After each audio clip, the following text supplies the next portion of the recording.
Sebelumnya kita sudah melakukan solusi awal di mana didapatkan biaya terkecil yaitu dengan metode FAM. Karena dengan metode FAM hasil terkecil biaya transportasi yang diperoleh, maka hasil dari metode FAM itulah yang akan kita ujikan ke tes solusi optimal ya. Nah, ini kita sudah buatkan di sini sesuai dengan hasil dari metode FAM ya. Nah, ini hasil dari metode FAM yaitu ini dari gudang 1 dikirim ke tujuan 1, dari gudang 1 dikirim ke tujuan 3, dari gudang 2 dikirim ke tujuan 2, dari gudang 2 dikirim ke tujuan 3, dan yang terakhir dari gudang 3 dikirim ke tujuan 1 ya. Nah, ini hasil dari metode FAM. Nah, untuk melakukan tes optimal itu bisa dengan dua cara, yaitu dengan metode stepping stone dan metode modified distribution. Nah, sekarang kita bahas dulu dengan metode stepping stone atau disingkat dengan SS saja ya. Nah, sesuai dengan namanya, kalau kita artikan stepping itu artinya melangkah, stone artinya batu. Nah, jadi bisa kita ibaratkan artinya melangkah di atas batu. Nah, diberi nama seperti itu diibaratkan seperti orang yang sedang akan melakukan penyeberangan di sungai ya. Nah, orang tersebut ingin menyeberang di sungai supaya dia tidak tercebur atau tidak terjatuh ke dalam air sungai, maka dalam melangkah dia harus melompati dari satu batu ke batu yang lainnya ya, supaya bisa sampai ke seberang tanpa terjatuh ke dalam sungai ya. Jadi artinya di sini melangkah dari batu ke batu. Nah, itu diibaratkan seperti itu, karena itu diberi nama stepping stone. Nah, di sini kalau di metode ini batu-batu tersebut yang ada batunya itu adalah yang ada angka-angka pengiriman barangnya ini, yaitu 70, 50, 70, 10, 80.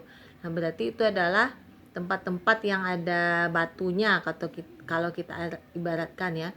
Berarti artinya dalam melangkah kita hanya bisa berpijak ke tempat yang ada batunya tersebut ya, supaya tidak terjatuh ke dalam air gitu.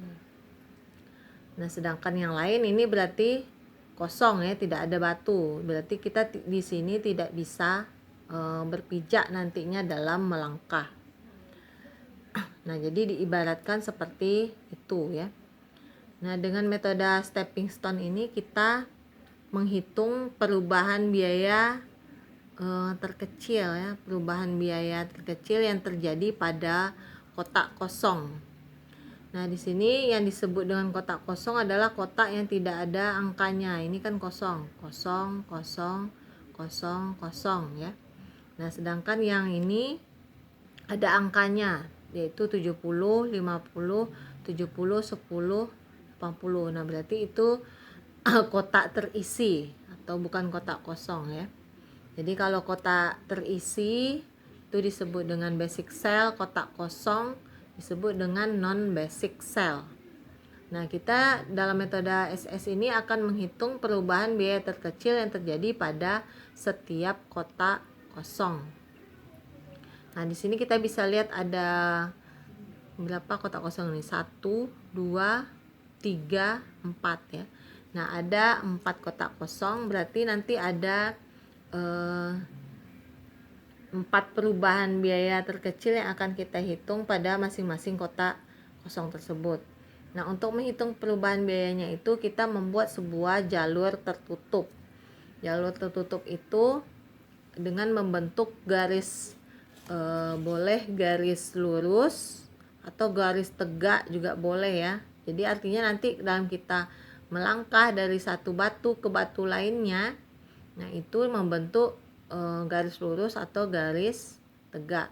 Tidak boleh garis miring. Nah, misalnya seperti ini.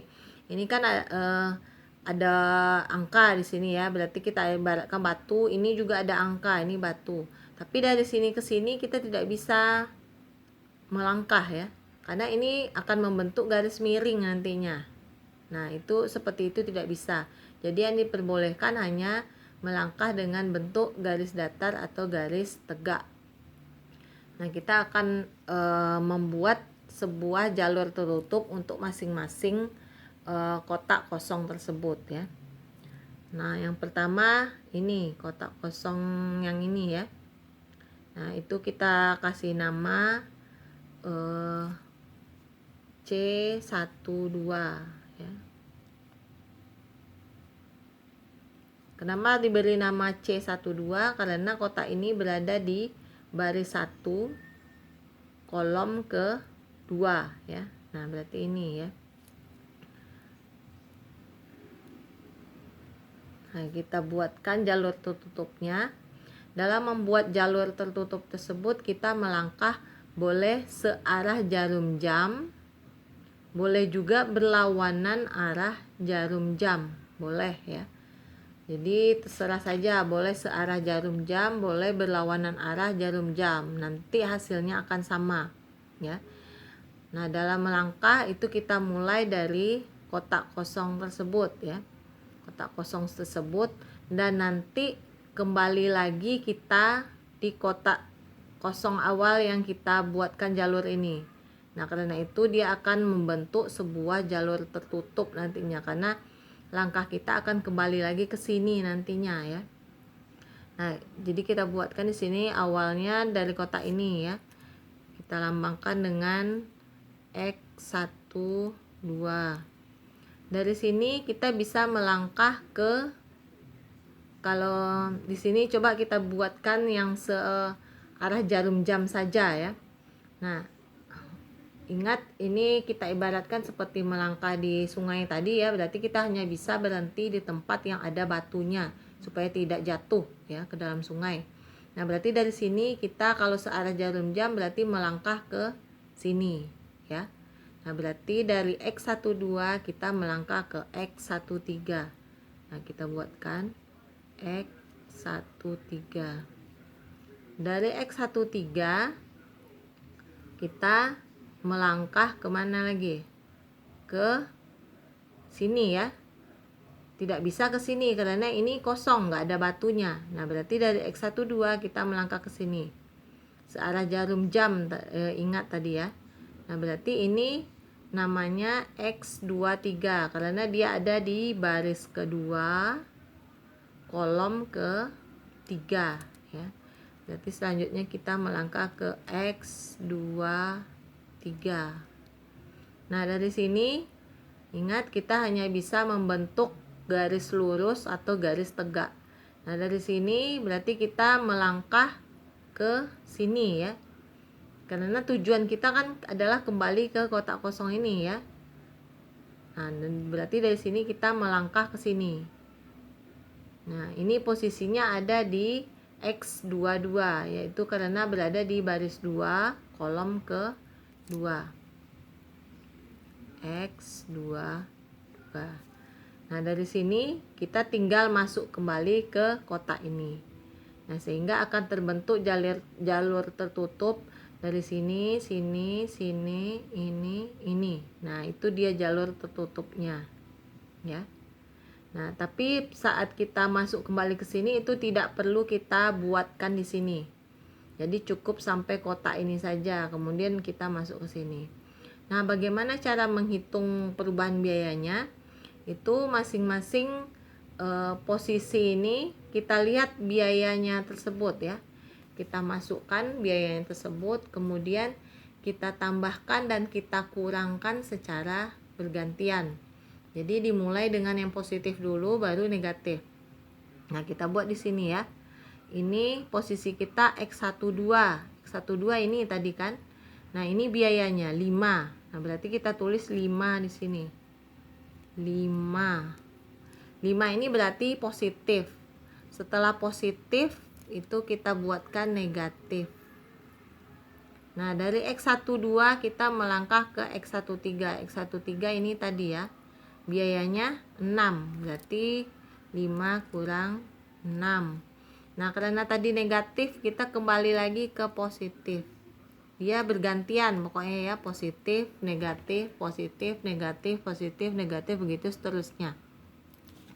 Nah dari X13 kita melangkah ke X23. X23 ini tadi X23, nah angkanya adalah 12, berarti plus 12. Setelah plus tentu kembali ke minus ya, atau kurang. X23 kita melangkah ke X22, ini dia X22, angkanya 10. Nah berarti sudah selesai ya. Sekarang tinggal kita cari hasilnya. 5 dikurang 6 min 1, min 1 tambah 12, 11, 11 kurang 10, 1. Nah, berarti dapatnya 1. Nah ini perubahan biaya untuk kotak kosong C12. Nah kita lihat lagi mana kotak kosong yang lain. Ini ya. Nah berarti ini namanya C21 karena ada di baris kedua kolom ke-1. Teruskan di sini C21. Nah kita mulai dari kotak kosong ini, kita buatkan X21. Kita bikin arahnya searah jarum jam saja ya. Nah dari X21 kemana lagi kita bisa melangkah ya. Nah melangkah ini kita juga harus membuat langkah yang efisien ya. Cara membuat langkah efisien adalah kita bisa melompati kotak yang kosong maupun kotak yang terisi. Itu bisa kita lompati. Yang penting nantinya kita harus berhenti di kotak yang terisi ya. Nah jadi seperti ini. Kalau searah jarum jam berarti kita melangkahnya ke sini ya, ke atas searah jarum jam. Nah berarti kita ke sini, dulu langkahnya.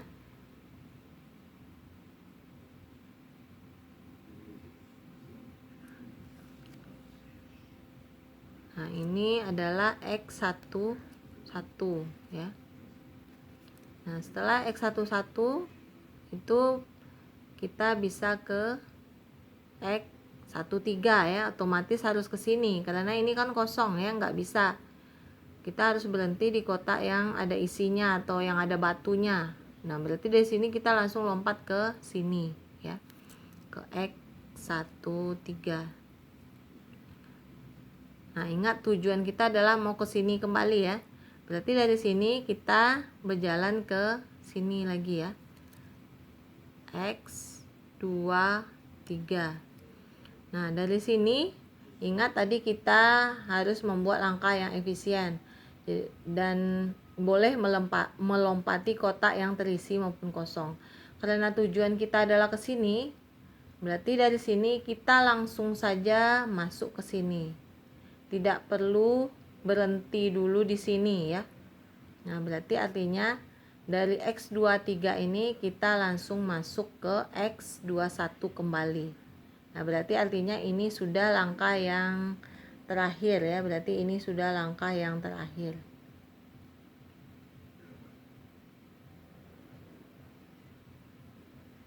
Nah ini sudah langkah yang terakhir. Kita tinggal masuk saja lagi ya. Berarti nanti jalur tertutupnya adalah seperti ini. Dari sini kita ke sini, terus langsung sini, ke sini, terus masuk lagi sini ya. Nah kemudian kita tinggal membuatkan biayanya lagi ya, sesuai dengan posisi angka masing-masing. Yang pertama tadi X21 ini posisinya, angkanya adalah 15. Kita selalu mulai dari yang positif dulu, 15. Setelah positif tentu negatif. Ini kemudian ke X11 ini posisinya angkanya adalah 8 untuk biayanya ya. Kita isikan di sini 8. Nah, setelah itu dari X11 kita melangkah ke X13. X13 ini dia biayanya adalah 6 ya. Nah, karena tadi di sini negatif, berarti ini posisinya positif kembali ya. Nah, dari X13 yang 6 tadi, kita melangkah ke X23. X23 ini biayanya 12. Jadi setelah positif tentu negatif ya. Minus 12. Nah, inilah biayanya. Kita tinggal hitung.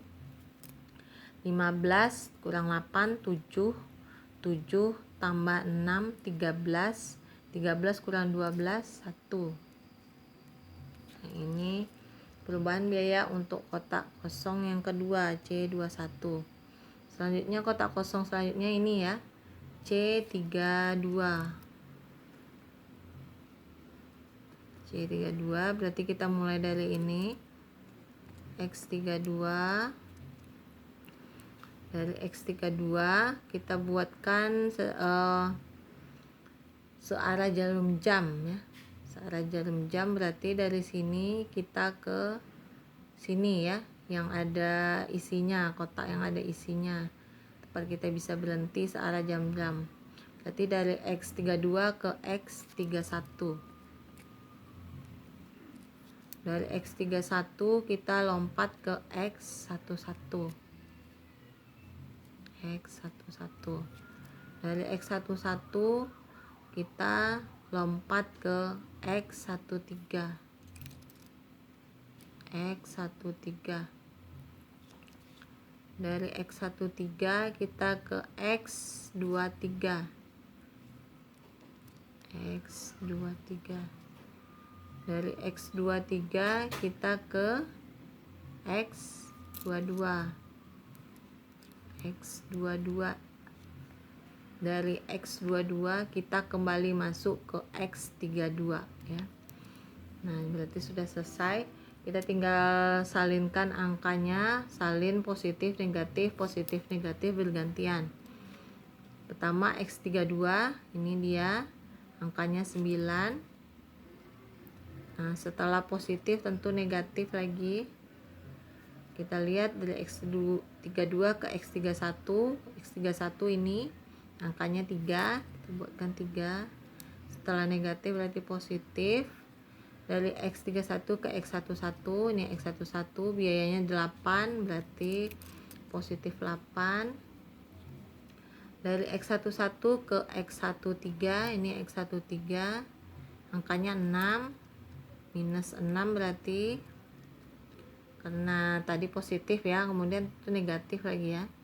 Dari X13 kita ke X23. X23 ini biayanya 12, berarti positif 12. Dari X23 kita ke X22.